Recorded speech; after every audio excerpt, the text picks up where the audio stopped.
Your session start. Okay.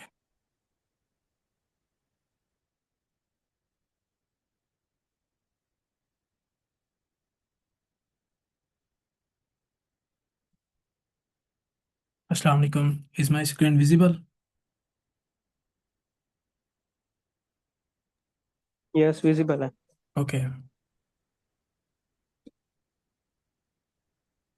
कल हमने कुछ फंक्शंस के बारे में पढ़ा था, जो कि थे एक प्रिंट फंक्शन के बारे में पढ़ा था, और एक हमने पढ़ा था वेरिएबल्स के बारे में। तो कुछ रिवाइज कर लेते हैं। वेरिएबल्स होता क्या है? जब भी हम कुछ वैल्यूज़ को स्टोर करवाना चाहते हैं, कुछ डाटा को स्टोर करवाना है, तो हम उसके लिए वेरिएबल्स का यूज़ करते हैं। उसके उसके कुछ रूल्स होते हैं। अगर हम उस रूल्स को फॉलो ना करें और वेरिएबल बना दें तो पाइथन एरर शो करता है। तो और प्रिंट फंक्शन का क्या काम होता है? जब भी हम कुछ कोड लिखते हैं, तो उस कोड को देखने के लिए हमें कुछ फंक्शंस का यूज़ करना पड़ता है, ताकि हमने जो कोड लिखा है, वो जो कंप्यूटर है, वो मशीन कोड को हमें दिखा सके कि हमने क्या इनपुट दी है उसे। तो उसके लिए एक प्रिंट फंक्शन यूज़ होता है। पहले प्रिंट फंक्शन यूज़ करके देखते हैं।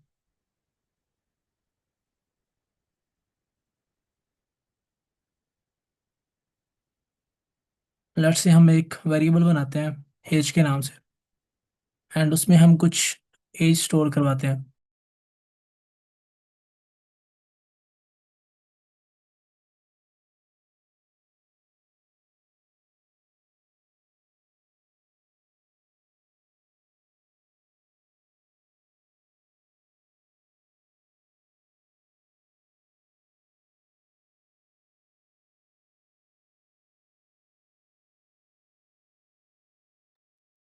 हेलो, अस्सलाम वालेकुम।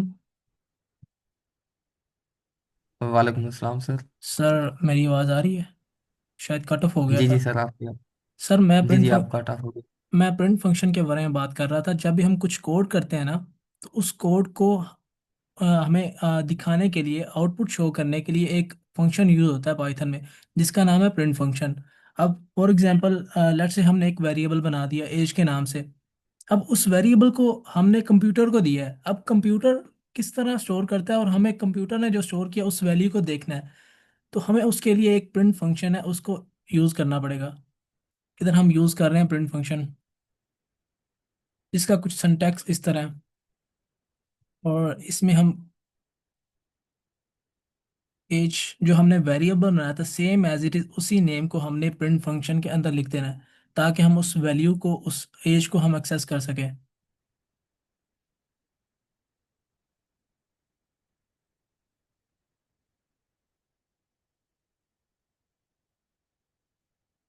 ये रन हो रहा है, तब तक हम ये देखें।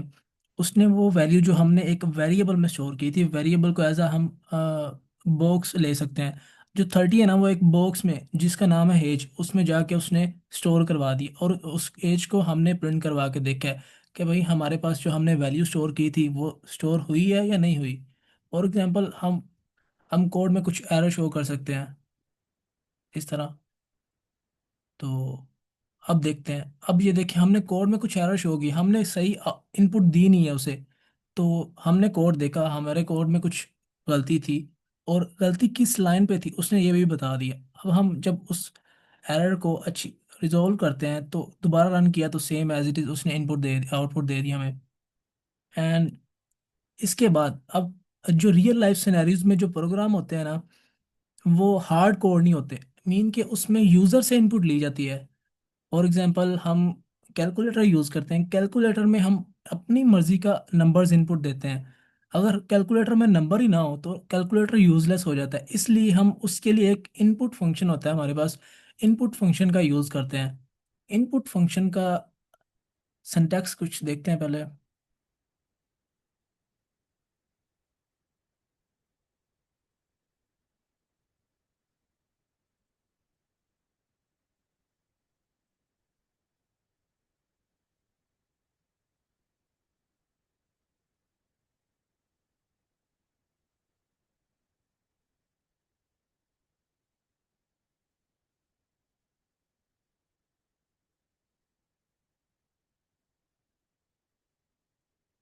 ये ये इनपुट फंक्शन का सिंटैक्स है। इनपुट कीवर्ड यूज होगा, उसके जो ब्रैकेट्स लगेंगे और उसके अंदर जो भी हम कुछ लिखेंगे, कुछ हम स्ट्रिंग में कोड करके लिखेंगे, वो यूज़र हमको शो करेगा। देखिए हम इसको रन करके देखते हैं कोड में।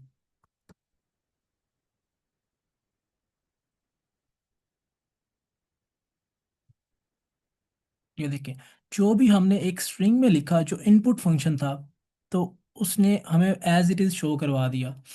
अब इसी सिंटैक्स को यूज़ करते हुए हम कुछ एज हम एज का वेरिएबल बनाते हैं, और जो भी इनपुट लेंगे वो इस एज में स्टोर करवा देते हैं।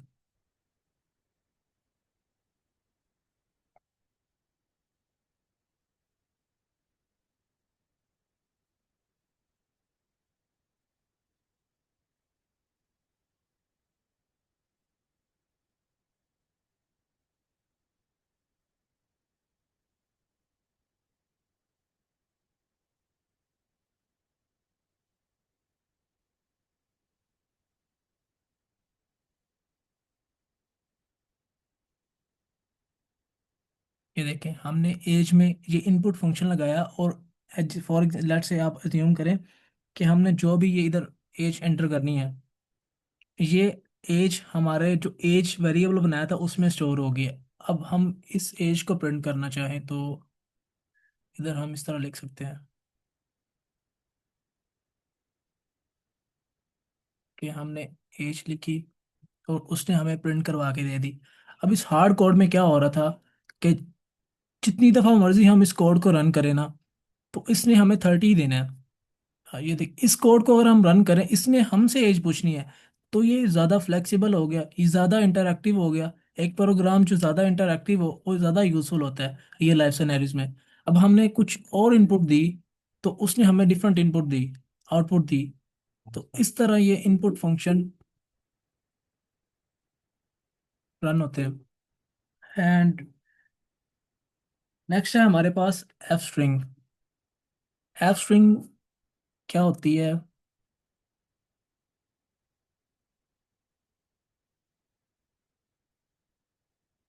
सॉरी,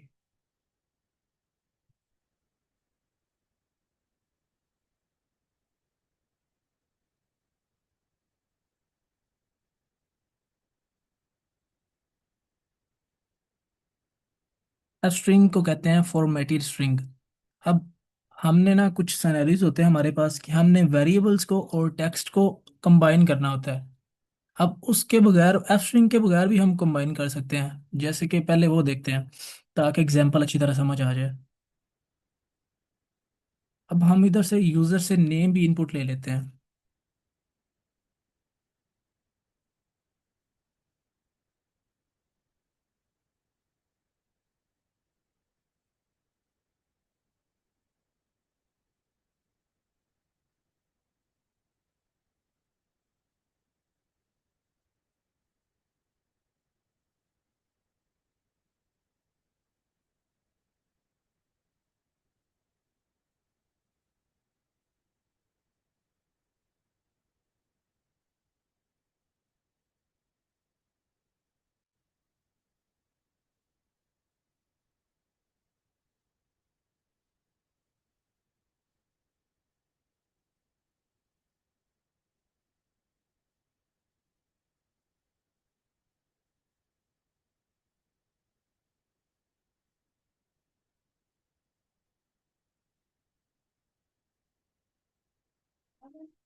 अब ये देखें, हमने वेरिएबल्स को और टेक्स्ट को हमने कंबाइन किया है एक ही प्रिंट स्टेटमेंट में।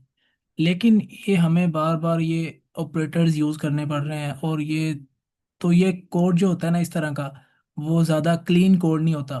तो उसके लिए एक एफ स्ट्रिंग इंट्रोड्यूस होती है। एफ स्ट्रिंग का जो वेरिएबल्स और टेक्स्ट को एक अच्छे वे में, एक क्लीन वे में एक कंबाइन करती है। एफ स्ट्रिंग का जो सिंटैक्स होता है वो कुछ इस तरह होता है।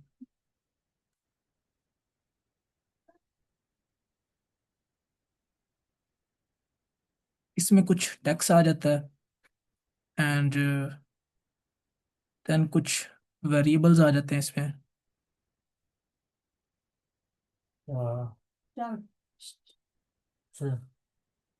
एंड फिर कुछ टेक्स्ट आ जाता है।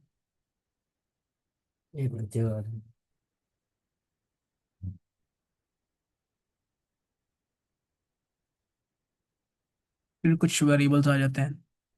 ये इसका सिंटैक्स होता है। अब इसको इम्प्लीमेंट करके ऊपर देखते हैं कि हमने प्रिंट फंक्शन यूज़ किया, उसमें हमने एक एफ स्ट्रिंग का यूज़ किया।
सर ये कुछ स्टूडेंट्स कह रहे हैं कि एफ स्ट्रिंग दोबारा समझा दें। एफ स्ट्रिंग दोबारा समझा दो।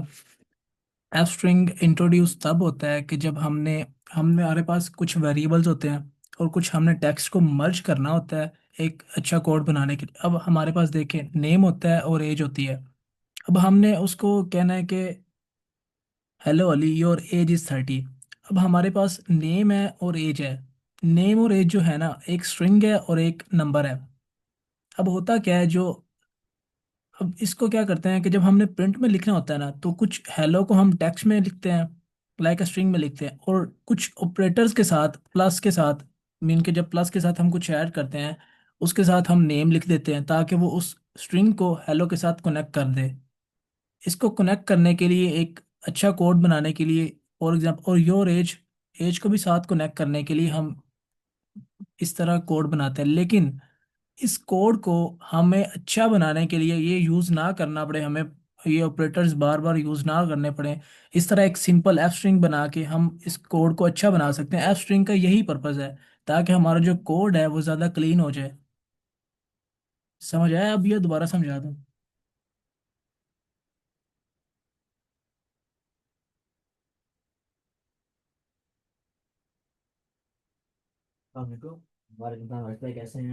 स्टूडेंट्स,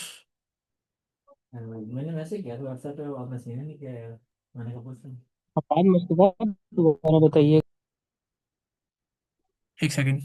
ये देखिए, हमारे पास दो तरीके हैं किसी भी स्टेटमेंट को प्रिंट करवाने के। एक तरीका है कि हम उस वेरिएबल्स को, ये वेरिएबल ये है नेम और एज, ये दो वेरिएबल्स हैं हमारे पास, और ये जो हेलो है और योर एज इज है, ये हमारे पास स्ट्रिंग है जो हमने प्रिंट स्टेटमेंट में लिखी है। अब जब भी हम प्रिंट करवाना चाहते हैं किसी को स्टेटमेंट में, प्रिंट फंक्शन में अगर हमने प्रिंट करवाना है, तो उसको हमने विदाउट कोट्स लिखना है। जैसे कि नेम है ना, उसको हमने विदाउट कोट्स लिखा हुआ है। अगर हम विद कोट्स लिखेंगे तो वो एज इट इज प्रिंट होगा। अब जो नेम है ना, वो नेम की वैल्यू को लेके हमारे पास प्रिंट करवाता है। अब इस तरह ये जो लाइन है, मैंने फर्स्ट लाइन लिखी है प्रिंट फंक्शन वाली, तो ये भी ठीक है। लेकिन इस कोड को अच्छा बेहतर बनाने के लिए एफ स्ट्रिंग का यूज करते हैं। एफ स्ट्रिंग का सिंटैक्स ये है कि जब भी हम एफ स्ट्रिंग यूज करें, पहले हमने प्रिंट फंक्शन के स्टार्ट में एफ लिख लेना है और हमने डबल कोट स्टार्ट करके एंड पे डबल कोट खत्म करनी है। और बीच में जब जो जिस भी वेरिएबल की हमने वैल्यू स्टोर करवानी है उसको हमने मिड ब्रैकेट्स में लिखना है। अब जैसे कि हमारे पास दो वेरिएबल्स है, नेम और एज। मैंने क्या किया कि एक मिड ब्रैकेट्स इनिशियलाइज की, उसको नेम को उस ब्रैकेट्स में मैंने एम्बेड कर दिया, जैसे कि एज को इसमें एम्बेड किया है। अब इस ये क्या करता है कि जब हम इसको रन करेंगे, ये नेम है, ये इस नेम से वैल्यू लेगा, इसमें लेके आ जाएगा। और ये जो एज है, वो जो हमने एज यूजर से इनपुट ली थी वो इसमें आके एम्बेड कर देगा। तो ये एक अच्छा कोड बनता है, एफ स्ट्रिंग का यही काम है।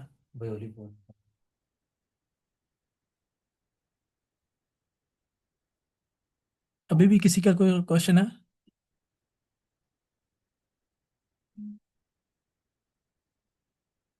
स्टूडेंट्स?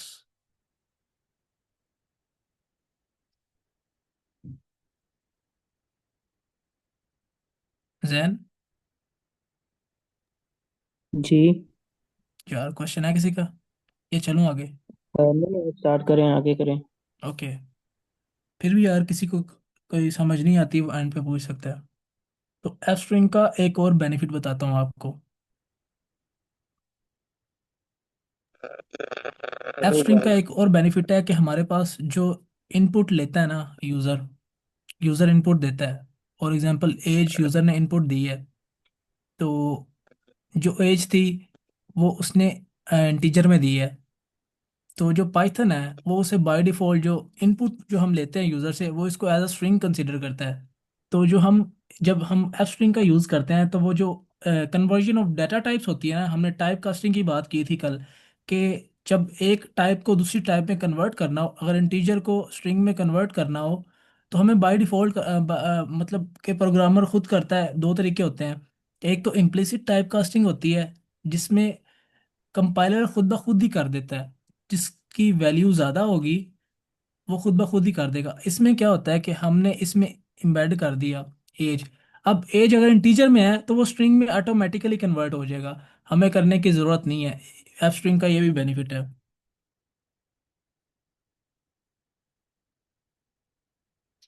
एंड नेक्स्ट हमारे पास है डॉट लोअर और डॉट अपर फंक्शन। डॉट लोअर इसका फंक्शन कुछ इस तरह का है, ये इस तरह डॉट लोअर फंक्शन है। अब सम टाइम सिनेरियोज में ऐसा होता है कि यूज़र कुछ अपना नेम या कुछ भी इनपुट जो देता है वो इनकंसिस्टेंट इनपुट दे देता है। जैसे कि यूज़र अगर अपना नेम इनपुट देता है, अगर हम यूज़र नेम की बात करें,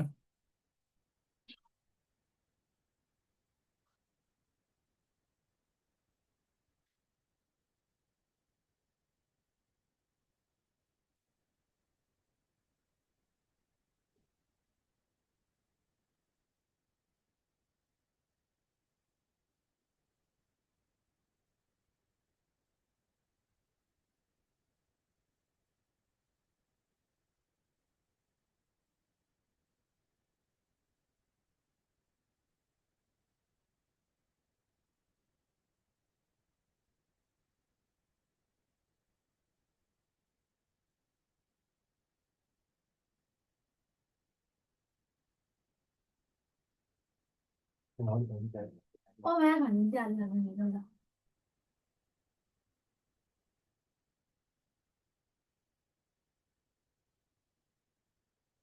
देखिए अब सम टाइम यूज़र क्या करता है कि एक उसने वर्ड स्मॉल में दे दिया, एक कैपिटल में लिख दिया, फिर एक स्मॉल में लिख दिया, फिर एक कैपिटल में लिख दिया।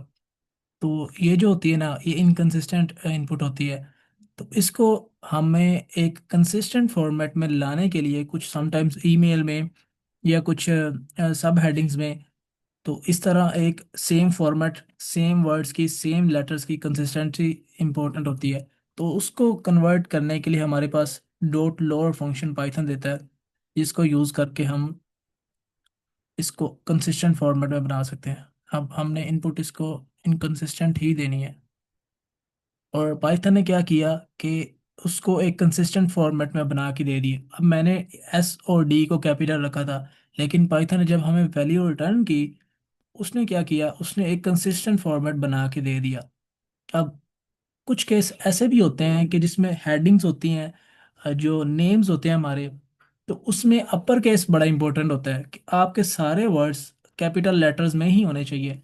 अब इस केस में यूज़र क्या कर सकता है कि वो अपना नेम स्मॉल लेटर में दे सकता है।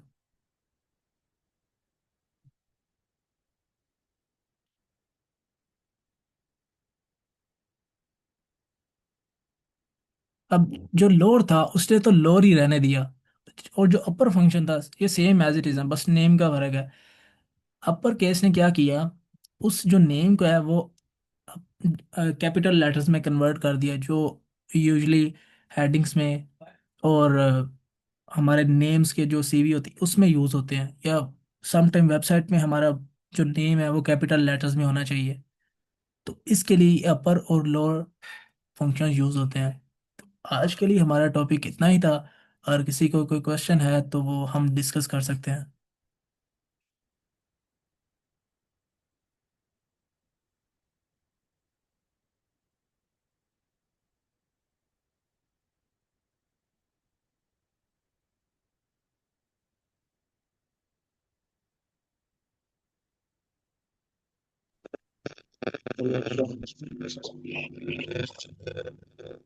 ये वॉइस ब्रेक हो रही है। हेलो अस्सलाम वालेकुम। वालेकुम सलाम। सर आप ये गूगल को लैब यूज कर रहे हैं या विजुअल स्टूडियो कोड? मैं कोलैब यूज़ कर रहा हूँ। सर इसके तरह थोड़ा बता दें क्या एक्स्ट्रा इसका क्या है? तारुफ ये है कि ये हमें गूगल ने प्रोवाइड किया हुआ है, एक आईडी है। तो जो भी हम कोड को राइट करते हैं वो क्लाउड स्टोरेज में स्टोर होता है। तो इसके लिए हमें जो हमारी स्टोरेज होती है उस वो रिक्वायर नहीं होती, और मैनुअल सेटअप जो हम करते हैं जिसमें इश्यूज भी आ सकते हैं, और तो उसके लिए ये चीज़ रिक्वायर नहीं होती। आप जस्ट ईमेल अकाउंट है आपका तो आप गूगल पे जाएं, आप कोलैब सर्च करें तो आपको ये गूगल कोलैब आ जाएगा। आप इसमें एक न्यू नोटबुक बना सकते हैं, बहुत इजी है। तो आप कोड, इधर मैंने बस कोड लिखा है और इस सेल पे जो क्लिक किया है तो कोड रन हो जाता है। जी जी, अगर VS कोड पे हम लिखते तो जी, VS VS कोड कोड की में कर सकते हैं आप। ये हम इसलिए भी इधर करते हैं कि इसका लिंक भी शेयर हो जाता है फिर स्प्रेडशीट में। अच्छा अच्छा। यस। और कल आपने कौन कौन से टॉपिक पढ़े? कल हमने जस्ट प्रिंट फंक्शन और वेरिएबल्स पढ़ा था, वही मैंने आज फिर बता दिया है कि वेरिएबल जस्ट लाइक अ बॉक्स होते हैं, कि हम भी कुछ वैल्यू स्टोर करवानी है तो हम वेरिएबल में करवा सकते हैं। और प्रिंट सर जी फंक्शन। आपने तो प्रिंट फंक्शन बोल दिया है, प्रिंट में टाइप एंड कैरेक्टर सेट भी होता है ना, इसमें वेरिएबल भी है, कैरेक्टर सेट है, फिर वेरिएबल में है, फिर डेटा टाइप्स है ना, रूल पर आइडेंटिफायर है, फिर इसमें कीवर्ड्स है, कमेंट्स है, पाइथन। ठीक है उस सर। वो सर फिर आएंगे टाइप का टॉपिक। रिटर्न। ये डे अच्छा जी जी, डे बाय डे चलते हैं हम। सर, इस तरह नहीं है, इस तरह जो मैंने आपको बताया कि पहले फ्रंट फर्स्ट प्रोग्राम हम किस तरह रन कर सकते हैं ना। आपकी वॉइस बहुत लो है।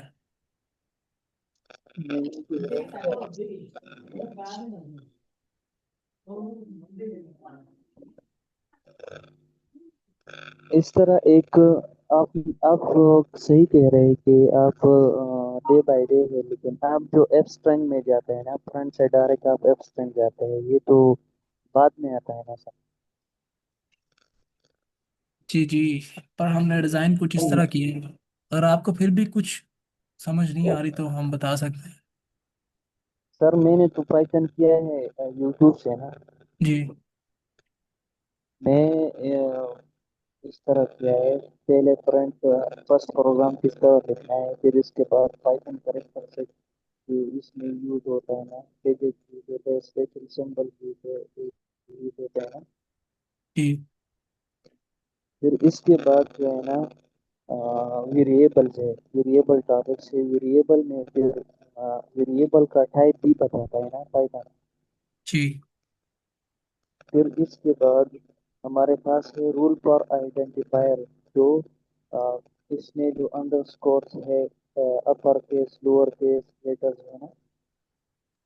जी फिर इसके बाद आता है डेटा टाइप्स है ना सर। जी जी। एक टॉपिक वाइज कर रहा हूँ ना मैं आपको।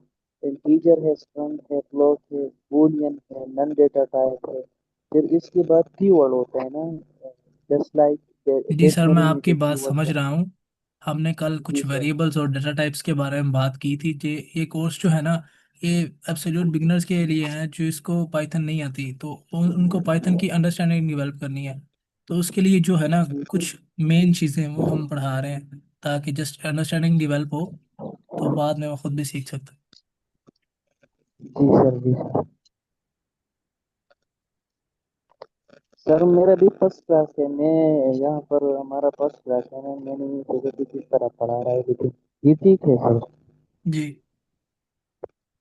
फिर इसके बाद हम लिंक्डइन में पोस्ट किस तरह करना है, यहाँ पर तो हमने पढ़ाया था। फिर लिंक्डइन में एक पोस्ट करना है ना सर। वो इस तरह कर सकते हैं आप इस जो रिकॉर्डिंग है इसका लिंक लें, और आप इसका जी एक सर। स्क्रीनशॉट ले सकते हैं जो जो मैं पढ़ा रहा हूँ। तो अच्छा आप सर। लिंक्डइन पे पोस्ट कर सकते हैं कि आज हमने इनपुट फंक्शन पढ़ा, और इनपुट के साथ हमने एफ स्ट्रिंग पढ़ी, एफ स्ट्रिंग के साथ हमने डॉट अपर और डॉट लोअर केस के बारे में पढ़ा। अच्छा सर। जी। सर और ये कोर्स जो जब कंप्लीट हो जाए ना, इसके बाद फिर सर्टिफिकेट मिलेगा किस तरह? सर सर्टिफिकेट नहीं मिलता, बस ये है कि हाँ, हमारी लर्निंग के लिए ये है। इसमें सर्टिफिकेशन किस तरह मिलता है? सर्टिफिकेशन के लिए आप गूगल पे सर्च कर सकते हैं, कोई कोडेनिक्स है, उसके बाद वो आईबीएम के भी होते हैं सर्टिफिकेशंस, कोर्सेरा के भी होते हैं, आप उनसे कर सकते हैं। ये तो जस्ट हमारी सबकी जी लर्निंग के सर। लिए है कि प्रेजेंट कर ले, आके कम्युनिकेशन हो और जाए। सर आपकी बात ठीक है, और इसमें आप अभी प्रेजेंट कर रहे हैं ना, इस पे ये किस तरह हम किस तरह प्रेजेंट कर रहे हैं, ये किस तरह है, इस पे हम मुझे थोड़ा समझाएं। तो आप किस तरह प्रेजेंट कर सकते हैं? जी सर। सर आप, अगर आपने किसी दिन प्रेजेंट करना है, आप हमें इन्फॉर्म करें, हम आपका जी सर। नेम स्प्रेडशीट में डाल देंगे, और आप आके हम आपको होस्ट बना देंगे, आप स्क्रीन शेयर करके आप भी इस तरह प्रेजेंट कर सकते हैं जिस तरह मैं कर रहा हूँ। जी सर। इसमें कोई बड़ी बात नहीं है, आप करना चाहें तो हमें इन्फॉर्म कर दें, हम आप कर लें आके। ठीक है इंशाल्लाह। Okay sir. नवाज आगे बढ़ाएं। ओके।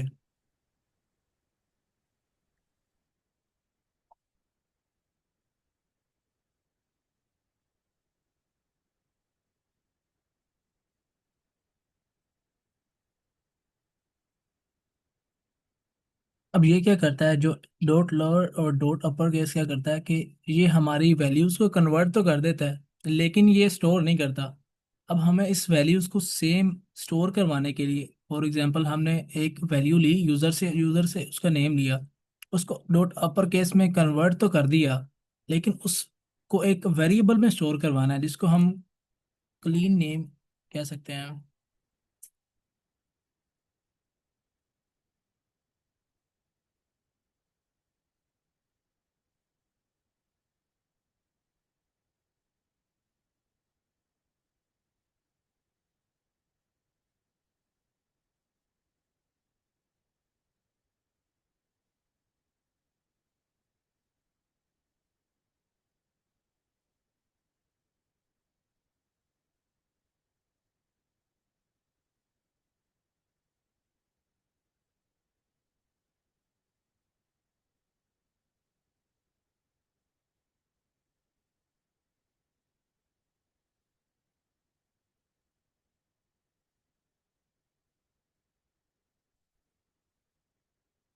इस तरह ये एक वेरिएबल में स्टोर करवाएगा हमारी वैल्यू। अब हम जिस टाइम चाहें इसको दोबारा इस वेरिएबल के नेम से एक्सेस कर सकते हैं।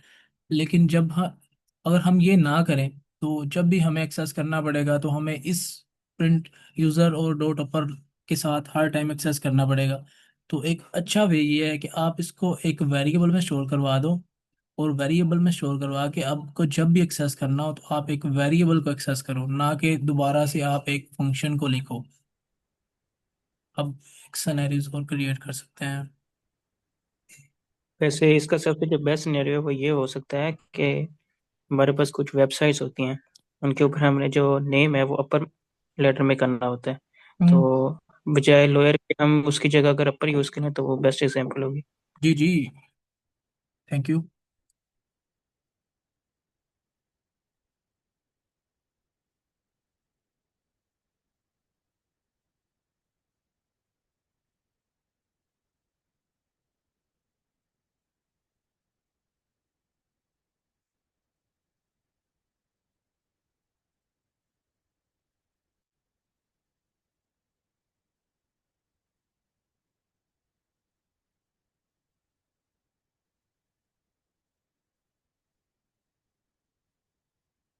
कोई बता सकता है कि ये जो हमने इधर इनपुट में मार्क्स लिए हैं, ये इंटीजर में है या स्ट्रिंग में है?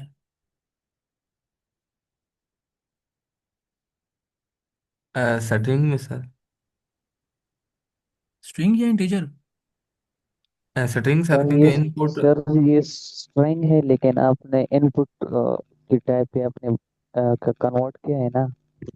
जी एंड लिखना है यहाँ पर स्ट्रिंग एंड को एंड लिखना है ना, टाइप कास्ट करना है ना, जी, टाइप टाइप कास्ट, कन्वर्ट। इसकी टाइप को कन्वर्ट कन्वर्ट कर देना है। वैसे अगर हम किसी वेरिएबल में इनपुट लें, अगर इनपुट फंक्शन के बगैर लें, अगर हम कुछ असाइन कर दें इसको, तो उस इसकी डाटा टाइप जो होगी ना, ये इंटीजर ही होगी।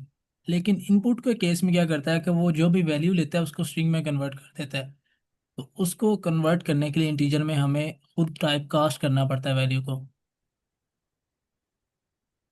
इसको चेक करके देखते हैं।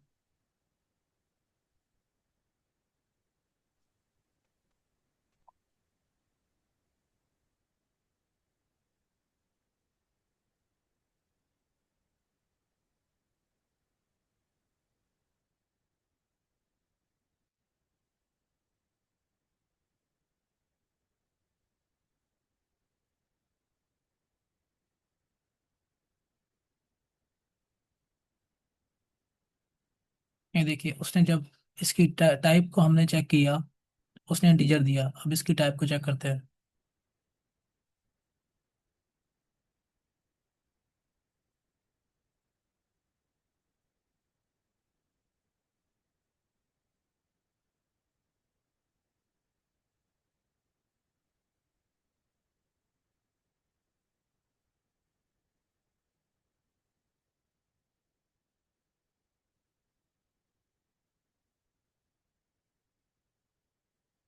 ये देखिए, उसने इंटीजर दिया।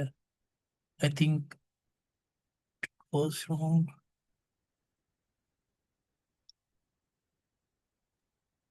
अच्छा सर, एक रिक्वेस्ट है। जी। वो ये कि एफ सेटिंग के बाद आपने जो पढ़ा है वो काइंडली रिपीट कर सकते हैं, मैं नमाज पढ़ने चला गया था। एफ स्ट्रिंग के बाद हमने कुछ फंक्शन पढ़े हैं, जो कि हमारी जो लेटर्स हैं या वर्ड्स हैं उनको या तो अपर केस में कन्वर्ट करके देंगे या लोअर केस में। अब ये दो सिनेरियोज होते हैं हमारे पास। जब भी हम किसी वेबसाइट पे अपना नेम एंटर करते हैं, तो अब वेबसाइट पे नेम जो हमारा शो होना होता है, या किसी ईमेल में वेबसाइट पे शो होता है, वो हमारा जो कैपिटल लेटर्स में नेम शो होता है। लेकिन इट मे बी पॉसिबल कि यूज़र जो है वो अपना नेम स्मॉल लेटर्स में दें। तो उन्होंने क्या किया होता है कि उन्होंने ये फंक्शन यूज़ किया होता है डॉट अपर के नाम से, ताकि जो आपने यूज़र ने कुछ नेम दिया है ना, उसको कन्वर्ट करके वो आपका नेम कैपिटल लेटर में कर दें। और समटाइम यूज़र ने इनकंसिस्टेंट फॉर्मेट दिया होता है कि एक कैपिटल दे दिया, एक स्मॉल दे दिया, एक कैपिटल दे दिया, एक स्मॉल दे दिया। तो ईमेल पे जो नेम होते हैं वो स्मॉल लेटर्स में होते हैं। तो उसको कन्वर्ट करने के लिए हम डॉट लोअर फंक्शन यूज़ कर सकते हैं। जस्ट हमने क्या करना है कि हमने जो वेरिएबल है उसका नेम और डॉट लगा के साथ में लोअर फंक्शन यूज़ कर लेना है। Did you understand? Yes sir, thank you so much.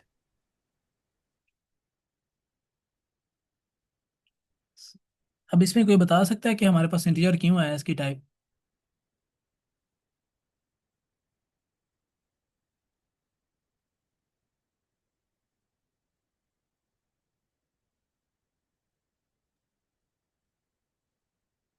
क्योंकि हमने नंबर ऐड किया इसलिए।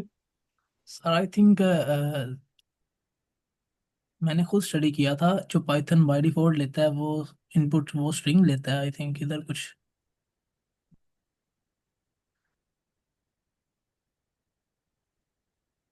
ये देखिए स्ट्रिंग ले रहा है, वो शायद एरर में मसला आ गया था।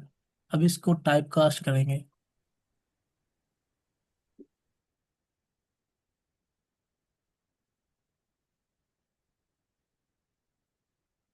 तो अब इंट कर दिया उसने।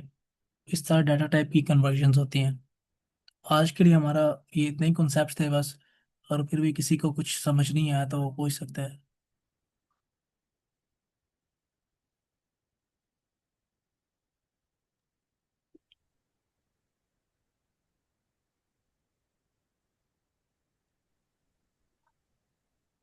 सर ये जो टाइप कास्टिंग है ये भी पहले कवर की है या अब आपने नई पढ़ाई है?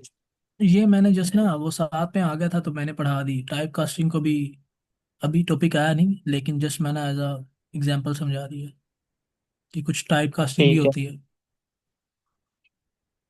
टाइप कास्टिंग का फिर थोड़ा सा ओवरव्यू दे दें। टाइप कास्टिंग ये होती है कि टाइप कास्टिंग का ना एक ऑर्डर होता है। जैसे कि इंटीजर है, स्ट्रिंग है, फ्लोट है और बूलियन है। अब जो डाटा टाइप बड़ी होगी ना, अब हमने जैसे कि हमने दो डाटा टाइप ली, स्ट्रिंग और इंटीजर। अब और साथ में एक डेसिमल भी ले लिया। अब फ्लोट और इंटीजर को जब हमने डिवाइड किया ना, तो जो हमारे पास नंबर आएगा ना, इधर एक एग्जांपल में करके दिखाता हूँ। हो सकता है मार्क्स दे देते हैं।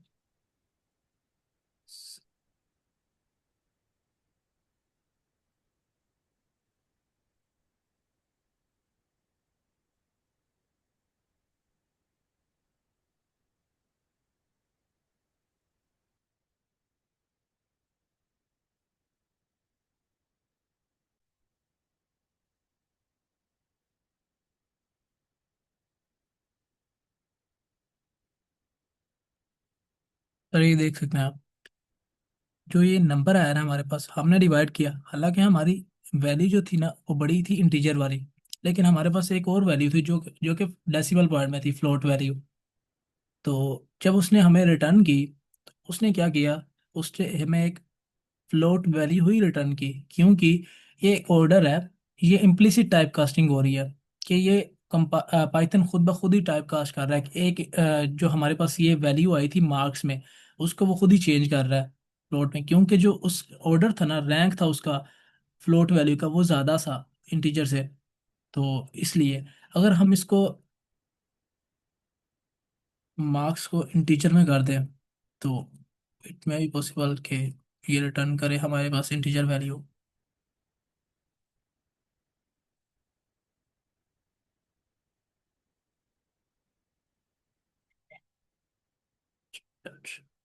थिंक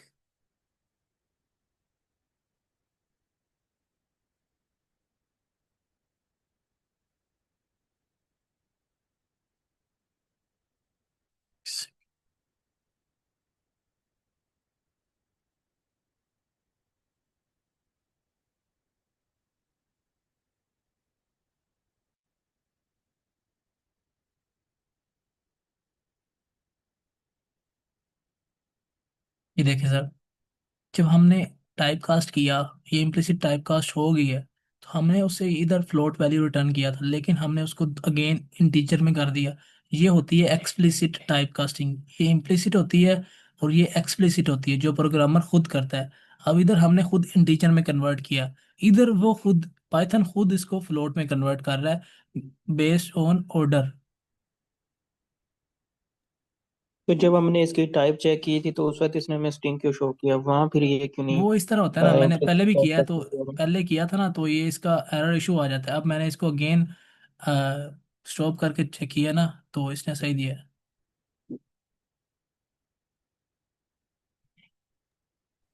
सही है। जी।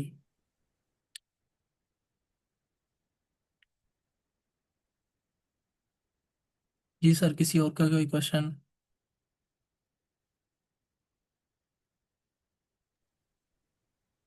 नो सर, क्लियर है, thank you so much. San?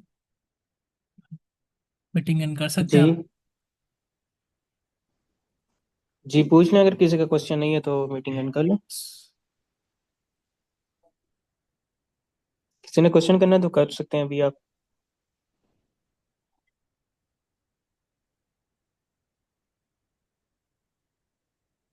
I think there is no question.